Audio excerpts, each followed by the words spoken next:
బంగ్లాదేశ్ పరిణామాలపై పశ్చిమ బెంగాల్ ముఖ్యమంత్రి మమతా బెనర్జీ స్పందించారు. అక్కడ హిందువులకు భద్రత కల్పించవలసిన అవసరం ఉందన్నారు.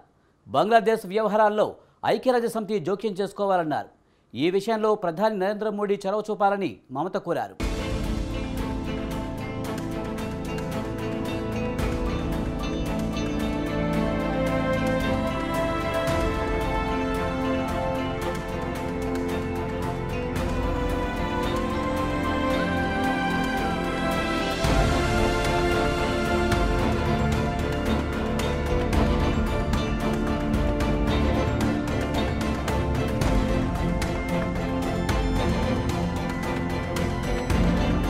బంగ్లాదేశ్ జాతిపితగా అందరూ భావించే షేక్ ముజిబుర్ రెహమాన్ విగ్రహాన్ని ఆగస్టులో కూలదోసినప్పటి నుంచే ఆయన ఆశయాలకు అక్కడి ప్రభుత్వం పాతర వేసినట్లు భావించాల్సిన పరిస్థితులు దాపురించాయి.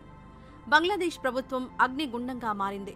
అక్కడ జరుగుతున్న అల్లర్లు, ప్రధానంగా మైనారిటీలైన హిందువులపై జరుగుతున్న దాడులు భారత్ను కలవరపరుస్తున్నాయి. ఇప్పటికే బంగ్లాదేశ్లో పరిస్థితులు దిగజారాయి. అయితే ఈ పరిస్థితులు మరింతగా దిగజారితే ఆ ప్రభావం భారతదేశంపై ప్రతికూలంగా పడే అవకాశం ఉంది. బంగ్లాదేశ్ పరిణామాలపై ఇటీవల పశ్చిమ బెంగాల్ ముఖ్యమంత్రి, తృణమూల్ కాంగ్రెస్ అధినేత్రి మమతా బెనర్జీ గళమెత్తారు. బంగ్లాదేశ్లో పరిస్థితులు రోజురోజుకు దిగజారుతున్నాయన్నారు. అక్కడి హిందువుల ధన, మాన ప్రాణాలకు రక్షణ లేకుండా పోయిందన్నారు. ఈ నేపథ్యంలో ఐక్యరాజ్యసమితి వెంటనే జోక్యం చేసుకోవాలని మమతా బెనర్జీ డిమాండ్ చేశారు. ఈ విషయంలో ప్రధాని నరేంద్ర మోడీ చొరవ చూపాలన్నారు ఆమె. పొరుగుదేశమైన బంగ్లాదేశ్లో హిందువులపై పెరుగుతున్న దాడుల తీవ్రతను ప్రధాని నరేంద్ర మోడీ గమనించాలన్నారు. ఈ నేపథ్యంలో హిందువుల రక్షణకు భారత ప్రధాని నరేంద్ర మోడీ అడుగు ముందుకు వేయాలని మమతా బెనర్జీ డిమాండ్ చేశారు. ఐక్యరాజ్యసమితి జోక్యం చేసుకుంటే హిందువులపై దాడులు ఆగుతాయన్న భ్రమలు మమతా బెనర్జీకి ఉండకపోవచ్చు. అయితే బంగ్లాదేశ్లో నెలకొన్న పరిస్థితులు, అలాగే సదరు అంశం అంతర్జాతీయం అవుతుందన్నది ఆమె ఆలోచన కావచ్చు.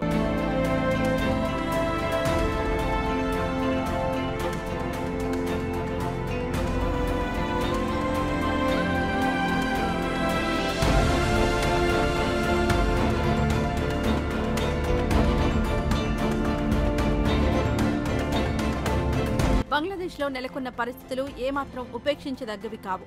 అయితే ఈ అంశం అంతర్జాతీయం కాకపోయినట్లయితే కొంతకాలానికి అక్కడ కూడా గాజా ప్రాంతంలో నెలకొన్న పరిస్థితులు ఉత్పన్నం కావచ్చు. బంగ్లాదేశ్ పరిణామాలు తమ ఆంతరంగిక సమస్య అని అక్కడి మహమ్మద్ యూనస్ నాయకత్వంలోని తాత్కాలిక ప్రభుత్వం చెప్పుకోవచ్చు. అయితే బంగ్లాదేశ్ అవతరణలో మన దేశం సహకారం, సహాయం ఉన్నందున జోక్యం చేసుకోవడంలో తప్పు లేదన్న వాదన బలంగా వినిపిస్తోంది. అంతేకాదు బంగ్లాదేశ్లోని శాంతి కాముకులు, ప్రజాస్వామ్య ప్రియులు కూడా భారతదేశ జోక్యాన్ని కోరుతున్నారు. ఇదిలా ఉంటే హరే కృష్ణ ఉద్యమానికి చెందిన ఇస్కాన్ ప్రముఖుడు చిన్మయ్ కృష్ణదాస్ను నవంబర్ 25న దేశద్రోహం కింద అరెస్ట్ చేయడం దారుణమన్న విమర్శలు వెల్లువెత్తుతున్నాయి. అంతేకాదు ఆయనకు న్యాయ సలహా కూడా అందకుండా చేయడం మహమ్మద్ యూనిస్ నాయకత్వంలోని తాత్కాలిక ప్రభుత్వ నియంతృత్వ పోకళ్లకు నిదర్శనం.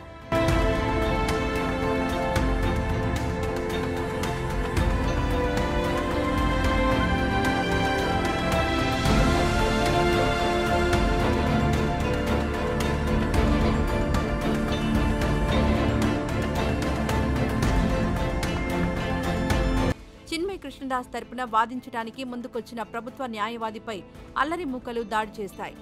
బంగ్లాదేశ్లో కొనసాగుతున్న మారణకాండకు వ్యతిరేకంగా బాధిత హిందువులు అందరినీ సమైక్యపరిచి కాపాడడానికి ప్రయత్నించడమే చిన్మయ్ కృష్ణదాస్ చేసిన తప్పు. అయితే బంగ్లాదేశ్ జాతీయ జెండాను అవమానించారన్నది చిన్మయ్ కృష్ణదాస్పై అక్కడి పోలీసులు పెట్టిన తప్పుడు కేసు. రాజధాని నగరమైన ఢాకాలో జరిగిన ఒక ర్యాలీలో మాట్లాడిన సందర్భంగా బంగ్లాదేశ్ జాతీయ జెండాను ఉద్దేశించి వివాదాస్పద వ్యాఖ్యలు చేసినట్లు చిన్మయ్ కృష్ణదాస్పై తప్పుడు అభియోగాలు మోపారు ఢాకా పోలీసులు. కథ ఇక్కడితో ఆగలేదు. ఇస్కాన్కు చెందిన మరో 2 సభ్యులు రుద్రపోత్రి కేశబ్ దాస్, రంగనాథ్ శ్యామ సుందర్ దాస్ను బంగ్లాదేశ్ పోలీసులు అదుపులోకి తీసుకున్నారు. చిన్మయ్ కృష్ణదాస్కు ఆహారం, మందులు ఇవ్వడానికి వెళ్లిన సమయంలో ఈ ఇద్దరిని అరెస్ట్ చేశారని తెలుస్తోంది.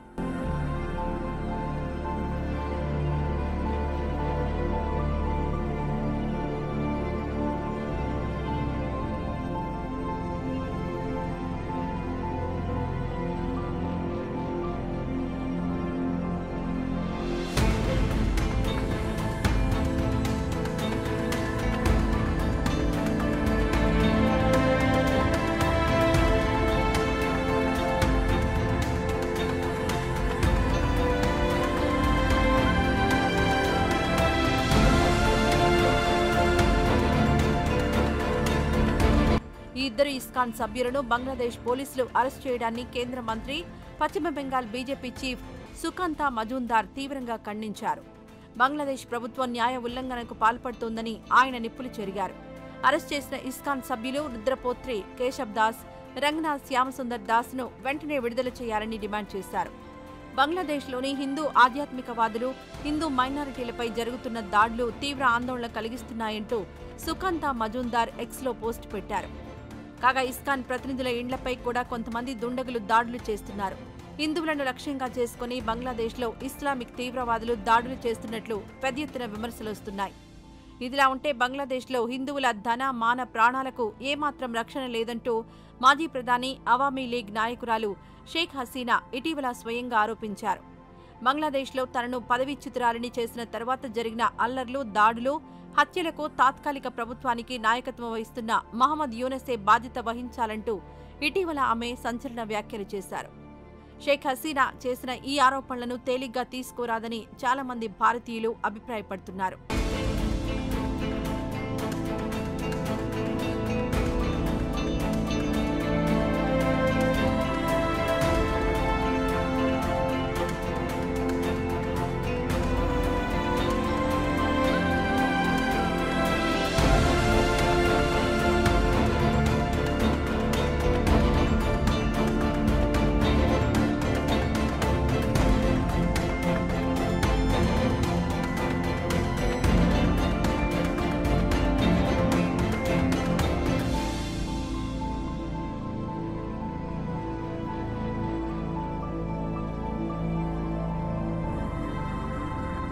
వాస్తవానికి బంగ్లాదేశ్లో పరిస్థితులు అదుపు తప్పాయి.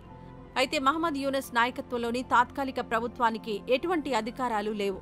సైనికాధికారుల ఆదేశాల ప్రకారమే మహమ్మద్ యూనస్ సర్కార్ నడుచుకోవాల్సిన దారుణ పరిస్థితులు బంగ్లాదేశ్లో ఉన్నాయి. ఇవన్నీ ఇలా ఉంటే హిందువులు పెద్ద సంఖ్యలో ఉన్న కాలనీలు, ప్రాంతాల్లో కూరగాయలు, బియ్యం సరఫరా కూడా ఉద్దేశపూర్వకంగా నిలిపివేస్తున్నట్లు వార్తలు వస్తున్నాయి. బంగ్లాదేశ్లో హిందువులు తరతరాలుగా అక్కడే ఉంటున్నారు. ఒక మాటలో చెప్పాలంటే బంగ్లా హిందువులంతా భూమిపుత్రులే. బెంగాలీ భాష అన్నా, బెంగాలీల సంప్రదాయాలన్నా వారికి వల్లమాలిన అభిమానం. ఇప్పటికీ దుర్గామాత ఉత్సవాలను ఘనంగా జరుపుకుంటారు. అయితే బెంగాలీ సంస్కృతికి చిరునామా లాంటి దుర్గామాత ఉత్సవాల మండపాలపై కూడా ఇటీవలి కాలంలో కొంతమంది దుండగులు దాడులు చేశారు.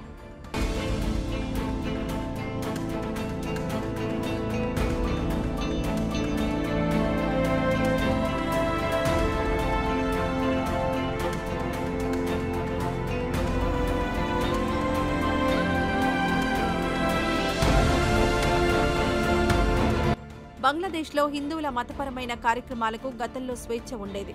అయితే మహమ్మద్ యూనస్ ప్రభుత్వం వచ్చాక అటువంటి స్వేచ్ఛ లేకుండా పోయింది.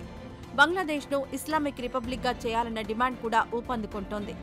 ఇదిలా ఉంటే బంగ్లాదేశ్కు మన దేశంలోని త్రిపుర, పశ్చిమ బెంగాల్ తదితర రాష్ట్రాలు సరిహద్దులుగా ఉన్నాయి. అక్కడ దాడులు తట్టుకోలేక త్రిపుర, పశ్చిమ బెంగాల్ రాష్ట్రాల్లోకి జనం పెద్ద ఎత్తున శరణార్థులుగా వస్తున్నారు. ఇలా వస్తున్న శరణార్థులందరికీ వసతి, భోజన సదుపాయాలు కల్పించాల్సిన బాధ్యత భారత ప్రభుత్వంపై ఉందంటున్నారు. మొత్తం మీద బంగ్లాదేశ్ పరిణామాలపై ఐక్యరాజ్యసమితి జోక్యం చేసుకోవడానికి ప్రధాని నరేంద్ర మోడీ చొరవ చూపాలన్నది జనాభిప్రాయంగా మారింది.